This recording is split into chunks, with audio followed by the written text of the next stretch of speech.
우리에게 주시는 축복의 말씀, 에베소서 2장 12절에서 19절의 말씀입니다. 함께 읽도록 하겠습니다. 시작. 그때에 너희는 그리스도 밖에 있었고 이스라엘 나라 밖의 사람이라. 약속의 언약들에 대하여는 외인이요 세상에서 소망이 없고 하나님도 없는 자이더니 이제는 전에 멀리 있던 너희가 그리스도 예수 안에서 그리스도의 피로 가까워졌느니라. 그는 우리 화평이시니라. 둘로 하나를 만드사 원수된 그곳 중간에 막힌 담을 자기 육체로 하시고 법조문으로 된 계명의 율법을 폐하셨으니 이는 이 둘로 자기 안에 산 새 사람을 지어 화평하게 하시고 또 십자가로 이 둘을 한 몸으로 하나님과 화목하게 하리 하심이라.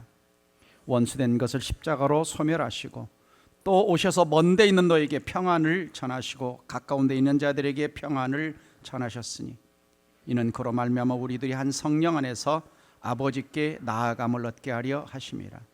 그러므로 이제는부터 너희는 외인도 아니요 나그네도 아니요 오직 성도들과 동일한 시민이요 하나님의 권속이라. 아멘. 자, 며칠 있으면 6월 25일 한국전쟁 발발 76주년이 되는 해입니다. 그래서 오늘은 성령의 열매 가운데 화평, 평화에 대해서 좀 우리가 함께 묵상하기를 원합니다. 특별히 오늘날은 화평, 평화가 그리운 시대를 살아가고 있습니다. 이혼율 50%가 가정의 평화가 무너졌다는 것을 이야기하고 있고 또 여당과 야당을 보면 늘 대치 상태에 있습니다. 우리가 늘 겪는 것처럼 남과 북은 여전히 긴장과 38선의 철의 장막으로 막혀 있고 그리고 세상을 봐도 아직도 끝나지 않는 전쟁들이 우리의 가슴을 아프게 만들고 있습니다. 평화를 연구하는 오슬로 평화연구소 보고에 따르면 지금 이 지구촌에는 9개의 나라가 약 1만 2천 개의 핵탄두를 만들어 놓고 있습니다.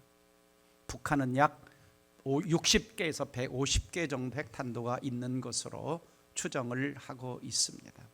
이것은 히로시마에 떨어졌던 원자 폭탄의 약 370만 배에 해당되는 폭탄이 이 지구촌에는 준비가 되어 있어서 이것이 터지면 지구를 몇 번이고 멸망시키고도 남을 엄청난 위력 있는 핵폭탄이 있는 것입니다.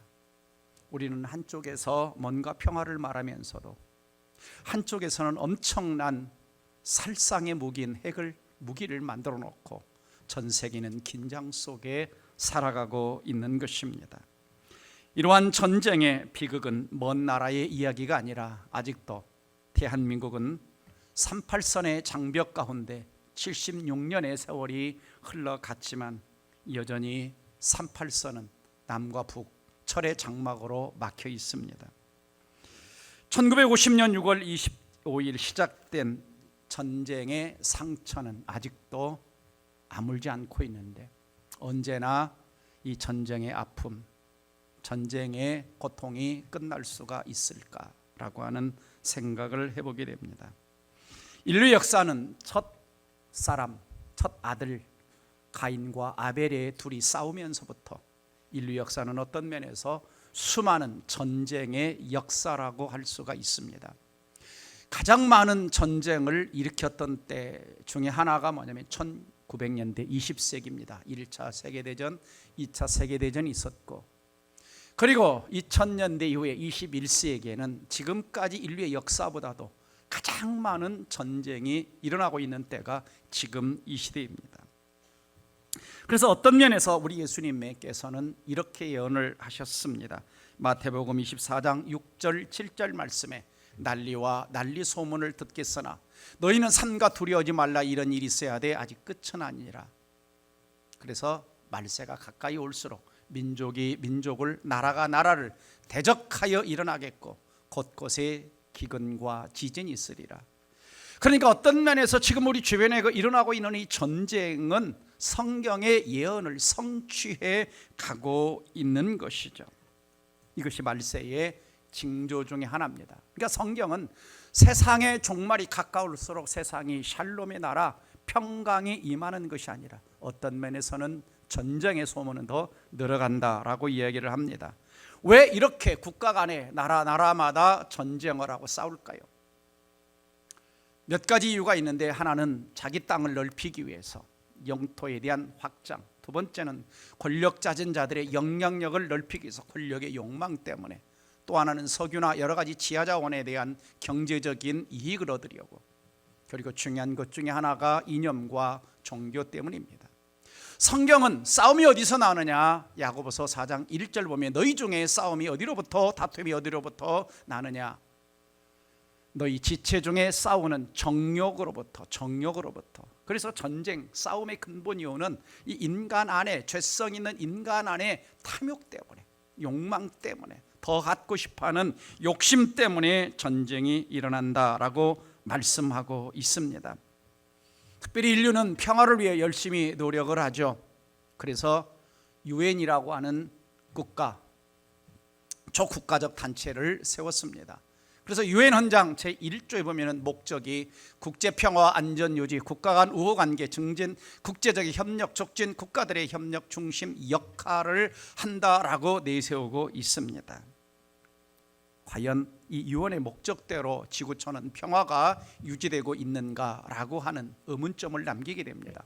왜냐하면 유엔이 만들어진 이후에 이 지구촌은 가장 많은, 더 많은 전쟁을 일으켰기 때문입니다. 가장 많은 전쟁. 자, 왜 이렇게 전쟁이 계속될까라고 하는 생각을 해보게 되죠. 진정한 평화는 인간이 만들어내는 작품이 아니라 성령님께서 우리에게 맺게 하시는 열매이기 때문에 인간의 노력, 인간의 힘으로 안 되는 측면이 있는 것입니다. 성령의 열매인 화평이라고 하는 단어를 우리가 좀 살펴보면 영어로는 peace 그럽니다. peace. 여러분 조금 전에 찬양 불렀죠. 평화로다. 그렇죠? 그 평화가 어디서 내려온다고 찬양 부르죠? 하늘이 위에서. 그래서 영어 제가 가진 한영 찬송가, 영어 찬송에는 뭐라 하냐? peace. 영어 평화를 peace라는 단어를 씁니다. 그리고 한국말로는 다양하게 써요. 평화라고 했다가 화평이라고 했다가 평강이라고 했다가 평안이라 안녕, 다 같은 말입니다. 같은 말인데 저도 오늘 설교를 할 때 평화라 그랬다가 평안이라 그랬다가 화목이라 그랬다가 그렇게 하더라도 그냥 한 단어로 이해하시기 바랍니다. 그다음에 이제 유대인들은 참 아픔의 역사를 가지고 있었기 때문에 만나면 인사가 뭐냐? 샬롬입니다. 샬롬. 그리고 예루살렘이라고 하는 그 이름의 뜻도 평화의 도성입니다. 평화의 도성. 사실 북한의 평양이라고 하는 도시도 같은 의미입니다. 평양, 평화의 도시라고 하는 그런 뜻을 가지고 있습니다. 그리고 이제 이게 구약의 샬롬이 신약의 헬라어로 넘어오면 에이레네라고 하는 단어를 쓰게 되는데, 이 에이레네라고 하는 단어는 그 뜻이 몇 가지가 들어있는데, 황제가 잘 나라를 통치해서 나라가 평온하고 안정된 상태, 또는 한 마을이 질서정연하고 평안할 때 또 질서를 잡는 경찰과 같은 이러한 사람들을 에이레네라고 불렀습니다. 다시 한번 전체적으로 이 샬롬이라고 하는 단어를 정리를 하면 단지 육체적 고통이나 마음의 동요가 없는 상태가 아니라 어떤 환경에서든지, 첫째는 하나님과, 두 번째는 다른 사람들과, 세 번째는 피조물과 맺는 만족스러운 관계, 서로 어떤 장애물이 없는, 두려움이 없는, 결핍이 없는. 그래서 우리말로 참 표현하기가 참 어려운데, 그래서 제가 뭐라고 했냐? 온전한 행복이다. 그래서 온전한 행복이다. 네, 온전한 행복이다. 뭐 정확한 우리말로 정의를 내리기는 어렵습니다. 그래서 중요한 성경이 오늘 우리가 이제 꼭 배워야 될 세 가지 평화가 있습니다. 첫째는 뭐냐면 하나님 만드신 평화가 있어요. 이것은 어떤 인간도 만들 수 없는 겁니다. 두 번째는 하나님이 만드신 평화를 우리에게 주시는, 하나님이 주시는 평화가 있습니다. 그 평화가 임하면 우리 마음에 진정한 마음의 평안과 자유함이 임하는 겁니다.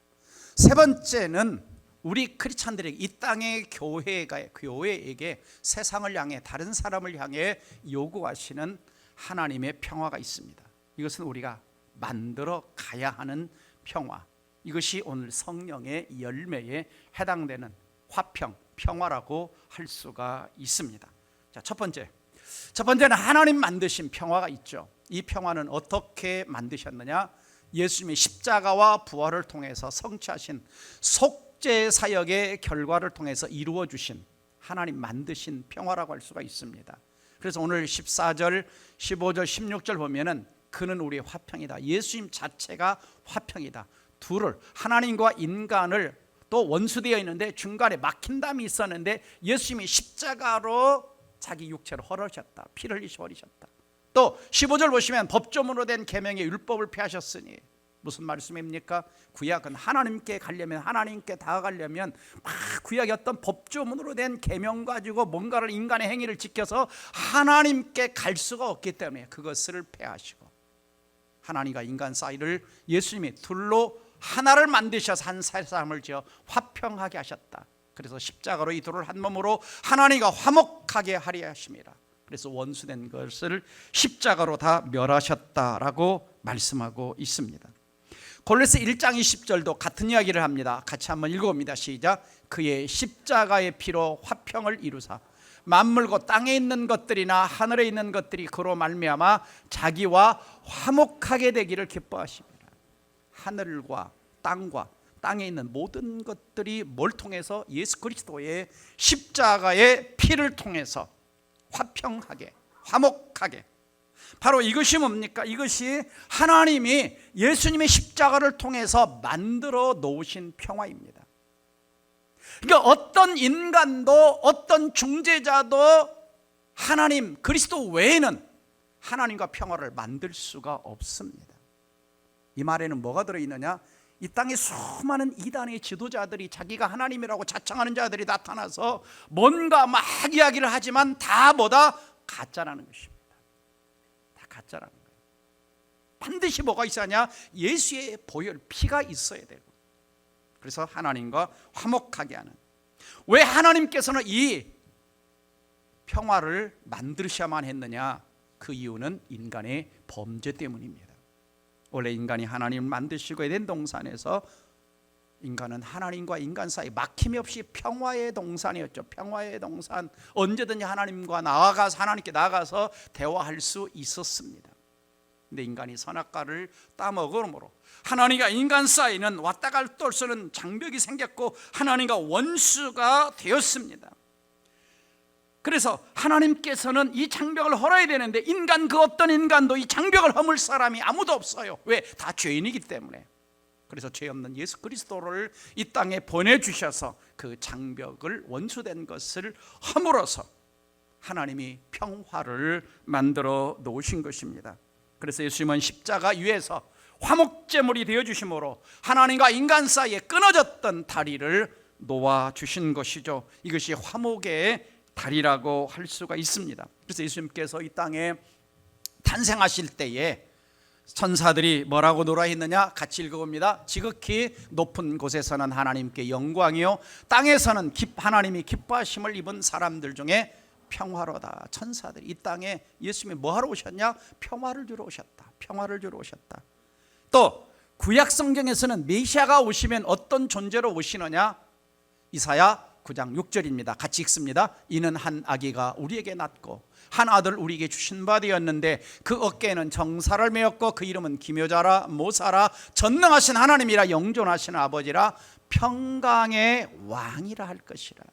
메시아가 오시는데 그분은 어떤 분으로 오시느냐? 평강의 왕으로, 이 땅에 진정한 평화를 주시는 분으로 오신다는 것입니다. 그러니까 여기서 말하는 평화는 우리가 성령의 열매로 주어지는 그 평화를 말하는 것이 아닙니다. 그건 우리가 맺어가야 되는 열매고 성령의 도움을 받아서, 이건 하나님이 직접 만들어 놓으신 평화입니다. 뭘 통해서? 십자가를 통해서. 십자가를 통해서. 그래서 이것이 하나님 만드신 평화고, 두 번째는 하나님이 만드신 평화를 인간에게 이제 주시는 겁니다. 인간에게 주시는데 인간에게 필요한 것 중에 하나가 뭐냐? 믿음과 신뢰예요. 그래서 로마서 5장 1절을 읽어봅니다. 시작. 그러므로 우리가 믿음으로 의롭다 하심을 받았으니 우리 주 예수 그리스도로 말미암아 하나님과 화평을 누리자 그랬어요. 믿음으로 의롭다 하심을 받았고, 그 다음에 예수 그리스도를 통해서 이루어 놓으신 그 화평을, 하나님과의 나의 관계를 뭐하냐? 우리가 누릴 때 우리 안에 뭐가 오느냐? 하나님이 만들어 놓으신 평화가 우리 안에 임하게 되는 것입니다. 그러므로 우리가 가장 중요한 것 중에 하나는 뭐냐면, 내가 진정한 마음의 평화가 시작되려면 예수 그리스도를 내 삶의 구원자와 주님으로, 평화의 사도로 오신 예수 그리스도를 내 마음의 구원자와 주님으로 영접해야만이 반드시 내 안에 하나님이 주시는 평화가 시작이 되어지는 것입니다. 하나님과 화해가 되어지는 겁니다. 그래서 로마서 5장 10절에도 이렇게 말씀합니다. 우리가 원수 되었을 때 그의 아들의 죽으심으로 말미암아 하나님과 뭐하게 되었어요? 화목하게 만들어 주었다. 그래서 화목하게 된 자는 더욱 그의 살아나신 말미암아 구원받는, 그러니까 하나님과 화목되었다라고 하는 게 구원받는 것이고 영생 얻은 것이고, 내 안에 하나님이 주신 그 십자가를 통해 만드신 평화가 임한 것입니다. 그렇다면 반대로 하나님의 평화를 받아들이지 않은 자에게는 어떤 결과가 있느냐? 이사야 54장 21절이 있습니다. 시작. 내 하나님의 말씀에 악인에게는 평강이 없다 하셨다. 여기서 악인이라고 하는 것은 하나님을 믿지 않는 사람, 하나님을 대적하는 사람을 말합니다. 그러니까 하나님을 대적하는 자에게는 뭐가 없어요? 하나님의 평화가 없어요. 결국 어디 가냐? 지옥 가는 것입니다. 그래서 가장 먼저 중요한 것이 뭐냐? 내 안에 예수님을 구원자와 주님으로 믿고 하나님과 화해하는 하나님의 평화를 받아들일 때 기본적인 평화가 내 안에 임하는 것입니다.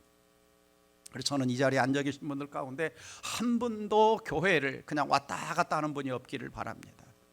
화평케 하신 그 하나님 만드신 그 평화를 나의 것으로 예수 그리스도를 믿음으로 받아들이는 은혜가 있기를 주의 이름으로 축원합니다.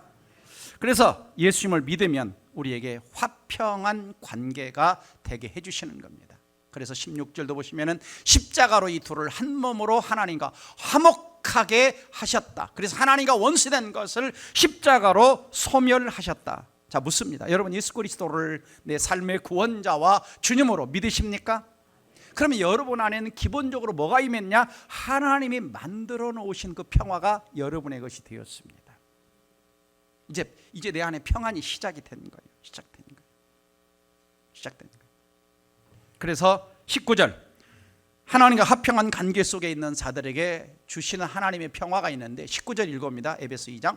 그러므로 이제부터 너희는 외인도 아니요 나그네도 아니요 오직 성도들과 동일한 시민이요 하나님의 권속이라. 이제부터 너희는 그리스도 밖에 있는 사람이 아니라는 겁니다.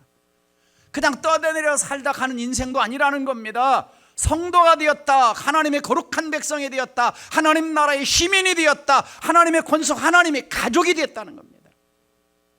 그래서 하나님 가족이 될 때 내 마음에 하나님 만들어신 평화가 오무는 것이고, 이 내 마음에 이제는 죄책과 두려움으로부터 자유가 임하는 겁니다. 더 이상 사탄이 우리를 와서 정죄할 수가 없어요. 띄워주세요. 그리고 하나님의 가족이 된 사람은 누구도 함부로 건들 수 없어요. 지옥으로 끌고 갈 수 없습니다. 더 이상 마지막 심판날을 두려워할 필요가 없는 겁니다. 왜요? 하나님이 우리를 인치셨기 때문에, 저 천국까지 끌고 가실 것이기 때문에.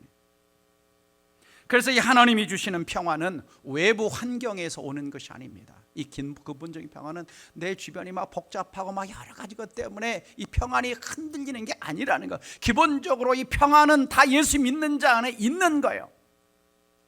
그래서 하나님이 끝까지 나를 돌보시고 천국까지 들어가게 주신다는 흔들리지 않은 신뢰가 우리 속에 있어야 되는 겁니다. 이걸 뭐라고 얘기하느냐? 끝까지 하나님 나라까지 우리를 지켜주시는 거, 이걸 신학적인 용어로 성도의 견인이라고 합니다. 한번 하나님이 택하신 백성을 어떤 상황 때문에 흔들리거나 우리를 사탄에게 뺏기지 않고 끝까지 천국까지 들어가도록 하나님이 책임져 주시는 것. 여러분 생각해 보세요. 하나님이 우리의 구원을 언제부터 생각하셨죠? 언제부터? 창세 전이에요. 그럼 창세전에 우리를 예정하시고 선택하신 그 주님께서 우리의 어떤 것 때문에 신앙생활 하다가 쟤는 버려, 쟤는 안 돼, 이렇게 탈락시키냐? 아니라는 거죠. 끝까지 책임지시는 아버지십니다. 끝까지 책임지시는. 그래서 띄워주세요. 그 전에 것. 그래서 하나님이 나의 아버지고 나의 목자고 나의 공급자고 나의 산성, 이것을 신뢰하는 사람은 마음에 평안함이 있어요. 어떤 상황에서도 목자 되신 하나님이 인도하실 것이다, 아버지 나신 하나님 책임져 주실 거다, 공급자 하나님이 공급하실 것이다, 산성 되신 하나님 나를 지켜주실 것이다, 이 신뢰가 필요해요. 그럼 내 안에 뭐가 오느냐? 평안함이 오는 거예요. 밤에 잠자리 들 때 다리 뻗고 잘 수 있는 거예요. 그래서 이것을 실천하기 위해서 매일 삶에서 누리기 위해서는 다시 한번 말씀드리면, 첫째는 염려하지 말고 하나님 아버지 하나님을 신뢰하라. 두 번째는 염려하지 말고 모든 것을 기도로 하나님께 맡기라는 거예요. 자, 우리 예수님께서는요, 산상수훈에서 우리에게 의식주, 무엇을 먹을까, 무엇을 마실까, 무엇을 입을까 염려하지 말라 그랬어요. 염려하지 말라. 그러면서 26절에 공중나는 새를 봐라. 심지도 않고 거두지도 않고 창고에 모아지 아니하되 너희 누구라 그래요? 하늘 아버지께서. 그럽니다. 여기서 하늘 아버지란 말은요, 하나님은 하늘에 계시다는 뜻이 아닙니다. 우리가 주기도문에서 하늘에 계신 우리 아버지여 그러잖아요. 그럼 우리는 나는 여기 있고 하나님 저 하늘에 있다는 뜻이 아니라, 하늘 아버지란 뜻은 그 속에 뭐가 들어있냐? 온 우주 만물을 통치하신 하나님, 하늘과 땅의 모든 것을 통치하고도 남음에 있는 그 하나님이 하늘 아버지입니다.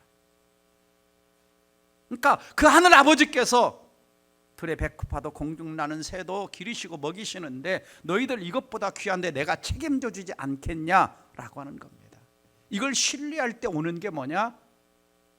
평안인 거예요. 또 하나는 그러므로 우리는 뭐냐면 이 염려하지 않아야 되는 거예요. 염려하지. 그래서 염려한다는 건 뭐냐면 내가 내 인생을 하나님께 맡기지 못하고 신뢰하지 않고 살아가고 있다는 신호등이에요. 무슨 말입니까? 내 안에 자꾸 염려가, 걱정이 막 불안이 너무 막 일어나요. 그건 뭐예요? 내가 하나님 제대로 안 믿고 있거나 하나님께 맡기지 못하고 있거나, 또 하나는 내가 다스릴 수 없는 것을 내가 다스리려고 하고 있다는 경고등입니다. 내가 다스리지 못, 내가 걱정, 염려 일어나는 거 다 못해요. 그럼 맡기는 거죠. 세 번째는 내가 내 자신의 삶을 다스리려고 하는 것은 내가 내 삶에 대해서 내가 하나님 역할을 하려고 하는 거예요. 하나님이 하실 수 있는 걸 내가 뭔가 하려고 해요. 맡겨요. 그래서 맡기는 방법 중에 하나가 바울 사도는 기도해라 그럽니다. 염려 대신 기도해라. 같이 읽어봅니다. 빌립보 4장 6절 7절. 아무것도 염려하지 말고 다만 모든 일에 기도와 간구로 너희 구할 것을 감사함으로 하나님께 아뢰라. 그래 모든 지각에 대한 하나님의 평강이 그리스도 예수 안에서 너희 마음과 생각을 지키시리라. 아무것도 뭐 하지 말라? 염려하지 말라. 모든 일, 염려되는 일까지도 다 기도와 간구로 감사 하나님께 다 맡겨버리라는 거야. 맡기라는 거야. 그러면 하나님의 뭐가? 평강이, 하나님의 샬롬이, 하나님의 평안이 예수 안에서 내 마음과 생각을 다 지켜주신다 라고 약속하고 있는 것입니다. 그러므로 이러한 기도를 드린다라고 하는 것은 나는 내 삶에서 불안하며 살지 않고 하나님만 믿고 의지하며 살겠다는 결단입니다. 자, 물론 저도 마찬가지지만 우리가 살아갈 때 참 눈을 뜨면 뭐가 있어요? 수많은 스트레스, 수많은 걱정들, 염려거리들. 그래서 자녀 문제, 물질 문제, 직장 문제, 갈등 문제, 질병 문제, 참 많은 것들이 우리에게 다가옵니다. 그러면 그걸 끌어안고 삽니까? 아니요. 첫 번째 뭐 하지 말아라? 염려나 걱정거리를 가불하지 말아라. 아직 일어나지 않은 걸 내 속에 끌어와가지고 미리 염려하지 말라는 거예요. 두 번째는 뭐 하래라? 오늘 일, 현재, 내일 일도 다 뭐예요? 하나님께 맡기는 거예요. 빨리 패스해야 돼요. 빨리 패스해야 돼요. 네. 우리나라가 이번에 자 올림픽 30여 강에 갈까요? 못 갈까요? 네. 제가 볼 때는 손흥민 선수를 너무 빨리 뺀 것 같아요. 네. 잘하는 사람이 계속 있어야 돼요. 잘하는 사람. 그래서 못하는 사람은 잘하는 사람한테 빨리 뭐 해야 돼요? 패스해 줘야 돼요. 빨리 패스해 줘야 돼요. 내가 해결 못하는데 붙들고 있으면 내가 걱정 잠 못 자는 거예요. 전능자 하나님께 빨리 패스하는 거, 이게 맡기는 거예요. 맡기는 거예요. 그 다음에 세 번째 같이 읽어볼까요? 목자 되신 하나님, 아버지 되신 하나님, 나를 구원하신 아들까지 주신 하나님에 대한 신뢰와 믿음을 가지고 살아가라. 그 아들을 내어주신 이가 그 아들과 함께 모든 것을 선물로 주시지 않겠느냐, 로마서 8장에서 약속하고 있잖아요. 그래서 여러분, 성경에 들어있는데 잘 안 믿고 성경을 안 믿고 살아. 내가 밤새 걱정하는 것은 뭐예요? 성경 안 믿고 산다는 거예요. 그 전능자 하나님을 신뢰를 못 하겠다는 거예요. 내가 한번 그거 해결해 보겠다는 거예요. 하루 종일 걱정하다가 자기 전에는 그냥 맡기라니까요. 맡기라니까. 아멘. 네. 심리학자 칼융이 이런 말을 했어요. 마음의 평화는 모든 질병과 마음의 상처를 치료해준다. 마음의 평화. 마음의 평화. 리브만이 마음의 평화라는 책 속에서 한 젊은이의 소원을 이야기합니다. 젊은이 소원이 있어요. 건강하고 사랑하고 재물도 없고 아름다운 여인도 없고 재능도 잘 발휘하고 권력도 없고 명예도 없고. 그럴 때 이제 한 현인 젊은이에게 충고합니다. 친구야, 마음의 평화가 없이는 이 모든 것을 즐길 수가 없어요. 그렇죠? 억만금을 쌓았어도 평화가 없으면 그걸 제대로 누리지는 것이 아닙니다. 그렇죠? 그래서 우리 예수 믿는 사람들은 이 분쟁의 땅에서 평화를 만들어 가기 전에 내 안에 먼저 뭐가 있어야? 하나님의 평화가 있어야 돼요. 그 하나님 평화는 어디서 온다? 믿음과 신뢰에서 온다. 하나님에 대한 철저한 믿음과 신뢰에서 온다. 그 다음 마지막 세 번째는 하나님이 요구하시는 평화가 있어요. 자, 단계별로 되어 있습니다. 첫 번째는 하나님 만들어 놓으신 평화가 있어, 십자가를 통해서. 근데 이것을 내 것이 되게 하려면 믿음과 신뢰함으로 내 것이 되어서 이제는 사탄이 정죄하지 못하는 평화를 누리며 사는 거예요. 근데 이제 삶의 현장 하나님은 나 혼자 평화는 누리는 것이 아니라 이것을 나누라고 합니다. 그래서 마태복음 5장 9절에 화평케 하는 자, 이게 이제 영어로 뭐라고 해요? 피스메이커라고. 영어로 피스메이커. 이제 동백사는 수준이 높아서 제가 영어도 가르쳐 드립니다. 그래서 화평케 하는 자는 피스메이커입니다. 피스메이커. 하나님이 요구하시는 화평을 만들어 가라는 거예요. 그래서 이 화평케 하는 자라고 하는 말은 헬라어로 에이레네, 좀 어렵습니다. 아까 에이레네가 나왔었잖아요. 에이레네 노포이오스, 이게 이제 이렇게 부사들이 붙어서, 그래서 피스메이커라는 뜻입니다. 그러니까 우리는 어떤 사람이냐? 평화를 그냥 어떤 즐기거나 소극적인 사람이 아니라 평화를 능동적으로 만들어가는 사람이에요. 능동적으로 화평을 만들어가는. 분쟁이 있는 곳에 가가지고 뭐 하는 겁니까? 평화를 만들어가는 사람들이 크리스찬인 거예요. 크리스찬들. 그래서 내 안에서 먼저 뭐가 맺어져야 되냐? 성령의 열매가 맺어져야 됩니다. 성령의 열매. 조금 전에 말씀드렸잖아요. 유엔을 만들고 평화 유지군을 만들고, 이제 또 트럼프와 이란이 또 스위스에서 무슨 MOU를 맺고 여러 가지 조약을 맺는다고 해서 그 평화가 언제까지 갈까? 인간의 노력은 한계가 있는 거예요. 왜? 평화는, 이 화평은 성경은 분명히 무슨 열매라고 말씀하고 있습니까? 성령의 열매라고 말씀하고 있습니다. 그러니까 인간의 노력 가지고는 이 평화에 한계가 있다는 거예요. 성령의 개입과 하나님의 개입이 있어야만 그곳에 진정한 평화가 임하는 것이고, 남한과 북한의 관계도 마찬가지입니다. 수많은 군인들이 참 엄청난 무기를 만들어 놓고 지키고 있잖아요. 제가 군 생활할 때도 그런 생각을 했어요. 초소에서 1년을 제가 근무를 썼습니다. 북한 땅을 바라보며 철원 평야지대에서. 근데 제가 앞에는 뭐가 있냐면 이렇게 방벽 앞에 방벽이 있기 때문에 제가 있을 때는 쓰던 무기 중에 하나가 크레모아라고 하는 게 있어요. 우리 남자분들 기억나십니까? 크레모아. 그 크레모아라고는 무기는 딱 버튼을 누르면 이런 쇠구슬이 있는데, 쇠구슬이 그 안에 800개가 들어있어요.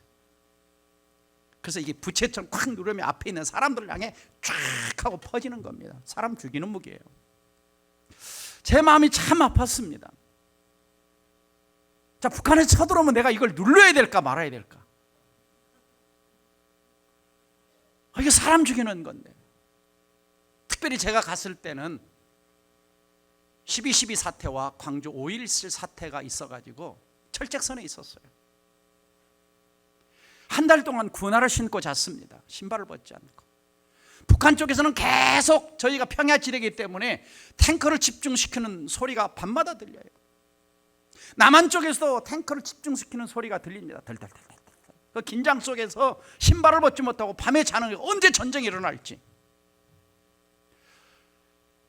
참 그때 제가 아침에 밤에 끝나고 나올 때마다 여름 같은 때는 밤새 근무를 서요.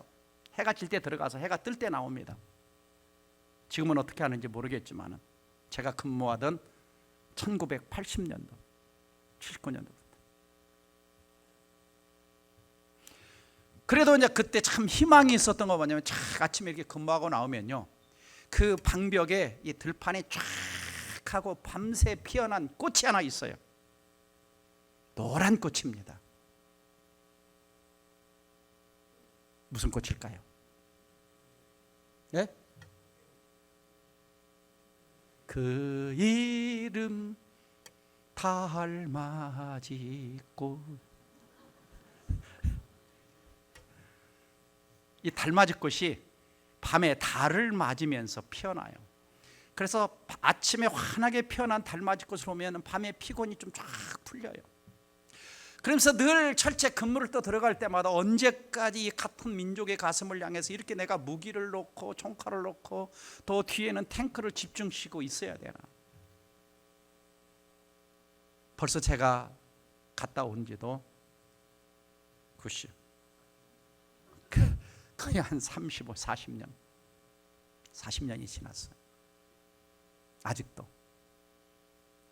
그동안 북한은 어마어마한 60기에서 150기의 핵탄두를 지금 만들어 놓고 있다고 합니다. 그럼 그걸 누구를 위해서 쏘려고 만들었을까요? 살상무기 아닙니까? 인간 힘으로 어려운 것입니다. 성령의 열매인 진정한 평강이 없기 때문에. 그래서 성경을 보면 성경의 가족들을 보세요. 가족들. 가인, 아벨, 이스마엘, 이삭, 에서와 야곱, 바이카, 압살롬 같은 피를 나눠도 그들 사이에 평화가 없어요. 그래서 인류 역사를 보면요 왕이 되면 아들이 아버지를 죽이고 부인이 남편을 죽이고 뭐 형제가 형제를 죽이고 이런 일들이 비일비재합니다. 인류 역사를 보면 사람들은 돈이 없어서 성격이 달라서 싸운다고 그럽니다. 또 부부도 우리는 성격이 달라서 헤어진다고 그럽니다. 여러분 성격 부부가 똑같은 사람 누가 있어요? 손 들어보세요.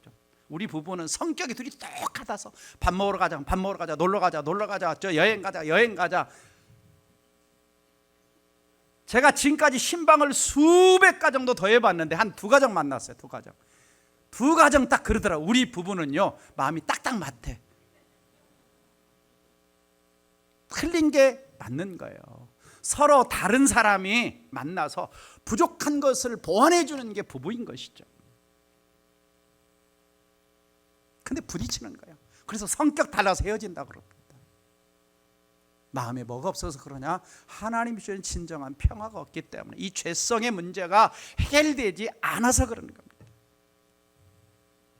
사람들이 길에서 싸울 때 세 부류가 있다고 그러죠. 트러블 메이커. 싸움 붙이고 붙이질 않은 사람. 그래 해봐. 그 다음에 방관자로. 세 번째는 얻어맞으면서도 말리는 사람들이 있죠. 여러분 어떤 사람인가요? 네? 대부분 사람들이 구경꾼이 많습니다. 그래서 사고도 탁 나면 차들이 천천히 가면서 왜 사고 났지 하고 구경을 이렇게 하고. 인간이 그래요. 네. 우리는 어떤 사람입니까? 피스메이커가 돼야 돼요. 고발자도 방관자도 아닌. 그래서 야고보 사도는요 혀를 고발합니다. 혀를 같이 읽어봅니다. 야고보 3장 6절. 혀는 곧 불이요 불의의 세계라. 혀는 우리 지체 중에서 온몸을 더럽히고 삶의 수레바퀴를 불사르나니 그 사르는 것입니다. 사르는 것이 지옥불에서 나느니라. 사르는 것이. 와, 혀가 무섭죠. 네. 그래서 혀를 조심해야 돼. 그래서 화평의 열매는 어디서부터 맺어가야 되느냐? 입에서부터. 그래서 로마서 12장 18절에 할 수 있거든 너희로서는 모든 사람과 더불어 뭐하라? 화평하라. 모든, 그 말은 두 가지 의미가 들어요. 하나는 죄와는 화평할 수 없다는 겁니다. 죄와 사탄과 거짓과는 싸워야 돼요. 그러나 어떤 이생을 통해 다른 것에 대해서는 화평하라고 성경은 말씀하고 있습니다. 그렇죠? 여러분, 우리가 산다는 것은 그렇습니다. 내가 미워할 사람 다 미워하고 뭐 욕할 거 다 하고 내 마음대로 다 하고 살 수 없는 것이 인생입니다. 그렇지 않아요? 집에서 화난다고 막 할 말 다 하며 삽니까? 진짜 그런가 보네. 가만히 있는 거 보니까 못하잖아요. 예? 악은요, 하나님이 다루신다는 악은 내가 갚으라고 하지 않습니다. 그 누군가는 손해를 봐야 돼요. 특별히 균열하는 걸 좋아하는 건 누구밖에 없냐? 마귀밖에 없어요. 그래서 존냐는 아픈 고백이 있습니다. 이상하다, 이해할 수 없는 것이 하나 있다. 마귀와 더불어 대적해 할 교회와 성도들이 자기들끼리 싸우는구나. 자기들끼리. 그래서 분쟁은 너를 죽이고 나도 죽는 독약과도 같고, 부부도 화평하면 임이 되지만 화평이 깨지면 남편 남이 돼요. 그래서 상대방이 행복해 내가 행복하고 상대방이 불행하면 나도 불행해지는 것이 가족 공동체고 교회 공동체입니다. 여러분, 하나님의 나라는요, 의와 평강과 희락의 나라입니다. 그때가 되면, 주님이 오실 때가 되면 어린이들이 어린 양과 함께 모든 인간이 함께 노는, 그래서 젖먹는 아이가 독사의 구멍에서 장난쳐도 물지 않는 이런 화평의 나라가 올 것을 예언하고 있습니다. 하나만 더 말씀드리면, 그리스도인들은 하나님과 다른 사람을, 세상을 화목하게 만드는 사람입니다. 그래서 우리에게는 고린도 5장 18절에서 화목하게 하는 직분을 교회에 주셨고, 19절 보시면은 화목하게 하는 말씀을 우리에게 부탁하셨다고 했습니다. 그래서 우리는 세상에 나가면 안 믿는 사람들을 하나님과 화목하게 해주는 것이 우리의 직분이다, 우리의 직책이다. 이것을 하지 않는 것은 직무유기의 삶을 사는 겁니다. 내가 있는 곳곳에서 예수 안 믿는 사람들이 지옥불로 떨어져 가고 있는데 예수 믿으라고 화평의 복음을, 평화의 복음을 얘기하지 않고 살아간다면 우리는 직무유기의 삶을 살아가는 것입니다. 그렇지만 화평케 하는 사람에게는 두 가지 복을 주시는데, 첫째는 하나님의 아들이라 일컬음을 받는 복을 주십니다. 그래서 우리가 피스메이커로 살아갈 때 하나님 우리를 보시며, 와, 정말 쟤는 날 닮았구나, 내 자식이구나, 이렇게 생각을 하시는 겁니다. 두 번째는 화평케 하는 자에게는 기쁨을 주십니다. 악을 꾀하는 자의 마음에는 속임이 있고, 화평을 의논한 자에게는 희락, 기쁨을 주신다고 말씀하고 있습니다. 저는 제 삶과 사역 가운데 가장 기쁨이 있을 때가 언제냐? 예수 믿지 않는 영혼에게 복음을 전하고 예수를 영접하고 돌아올 때, 그때 큰 기쁨을 하나님이 주시는 걸 경험할 수 있습니다. 이제 말씀을 맺어갑니다. 진정한 평화를 누리게 실천상 세 가지를 말씀드립니다. 평화의 왕으로 오신 예수님을 반드시 구원자와 주님으로 보시기를 주의 이름으로 축원합니다. 두 번째는 성령 충만을 받아야 합니다. 왜? 평화는 무슨 열매다? 성령의 열매이기 때문입니다. 세 번째는 예수님처럼 내가 있는 곳에서부터 뭐가 되라? 피스메이커. 가정에서 피스메이커가 되고, 교회에서 피스메이커가 되고, 직장과 사회에서 평화의 사도가 되고, 또 예수를 믿지 않는 사람들에게 복음을 전하는 증인이 되기를 주의 이름으로 축원합니다. 그래서 피스메이커가 되려면 우리는 시간을 손해볼 줄 알아야 돼요. 그 영혼을 위해서 시간을 낼 줄 알고, 때로는 내 물질을 들여가며 물질에 손해볼 줄 알고, 더 중요한 내 자존심을 손해볼 줄 알아야 내가 진정한 피스메이커로 살아가고, 그때의 교회가 부흥하고 가족과 교회 공동체가 행복한 사랑의 공동체가 되는 줄 믿습니다. 마지막으로 인류 역사상, 기독교 역사상 가장 큰 실수 중에 하나가 뭐냐? 십자군 전쟁입니다. 이게 다 권력 싸움이에요. 황제들이 배후에서 권력 싸움이었습니다. 명목은 뭐였냐? 이제 무슬림이 예루살렘을 빼앗아갔어요. 기독교에도 성지잖아요. 다 기독교와 유대교와 그다음에 무슬림이 다 거기가 성지입니다. 예루살렘이. 근데 뺏어갑니다. 그러니까 이걸 다시 탈환하겠다고 십자군 전쟁을 일으킨 겁니다. 여러 차례 전쟁을 일으키면서 수많은 전쟁 고아들, 미망인들 엄청난 피해가 생겼어요. 그리고 이제 그때부터 생겨난 것이 뭐냐면 기독교와 무슬림, 회교와의 갈등의 고리입니다. 그것이 지금까지 이어지는 것이죠. 그게 지금까지 이어지는. 그래서 마치 중동과 기독교는 서로 뭔가 으르렁거리는 적대, 이런 것들이 언제 골이 시작됐냐? 십자군 전쟁 때. 이때 이러한 전쟁을 지켜보던 한 사람이 있었습니다. 그래서 양쪽의 평화를, 또 평화의 사람 보내며 시도했지만 참 잘 안 됐어요. 그래서 자기의 시로 읊은 한 사람이 있는데 그가 프란시스의 아시시 프란시스입니다. 같이 한번 이분의 시를 읽고 마치겠습니다. 시작. 주여 나를 평화의 도구로 써 주소서. 미움이 있는 곳에 사랑을, 상처가 있는 곳에 용서를, 분열이 있는 곳에 일치를, 오류가 있는 곳에 진리를, 의심 있는 곳에 믿음을, 절망 있는 곳에 소망을, 어둠 있는 곳에 광명을, 슬픔 있는 곳에 기쁨을 심게 하소서. 위로받기보다는 위로하고 이해받기보다는 이해하며 사랑받기보다는 사랑하게 하소서. 우리는 줌으로써 받고 자기를 버려 죽음으로써 영생을 누리기 때문입니다. 주여 나를 평화의 도구로 써주소서. 다시 한번 우리는 오늘 세 가지 제가 말씀드렸죠. 하나님 만드신 평화가 있고 그 평화를 나에게 주셨는데 내가 이것을 믿음으로 받아서 평화를 누리고, 그리고 하나님 요구하시는 평화, 피스메이커가 되는 저와 여러분 되기를 주의 이름으로 축복합니다. 기도하겠습니다. 사랑하는 성도 여러분, 여러분 마음에 가장 근본적인 하나님 예수님의 십자가를 통해서 만들어 놓으신 근본적인 평화가 있습니까? 십자가와 하나님의 사랑을 통한 평화가 있습니까? 이것이 없다면 오늘 예수 그리스도를 여러분의 삶의 구원자와 주님으로 영접하시기를 바랍니다. 두 번째는 그 평화를 내가 누리기 위해서는 믿음과 신뢰가 필요합니다. 내가 끌어안고 내가 하나님이 되어 내 인생을 붙잡고 가는 것이 아니라 전능하신 창조주 하나님께, 나의 구원자 하나님께, 나를 위해 예수 그리스도를 주신 그 하나님께 위탁하십시오. 걱정되는, 염려되는 불안의 문제가 있습니까? 내 힘으로 안 되는 문제가 있습니까? 이 시간 내 염려를 다 맡기라고 했습니다. 십자가 밑에 맡기시기를 바랍니다. 그리고 세 번째는 하나님, 내가 세상을 향해 나갈 때 나 혼자 평화의 사람이 되는 것이 아니라 그 누군가에게 내가 피스메이커, 가정에서부터 직장에서, 교회에서 누군가를 만날 때 피스메이커, 특별히 하나님과 화목하게 만드는 화평의 복음을 전하는 자가 되게 해달라고 말씀 붙들고 통성으로 기도합니다. 다 함께 기도하겠습니다.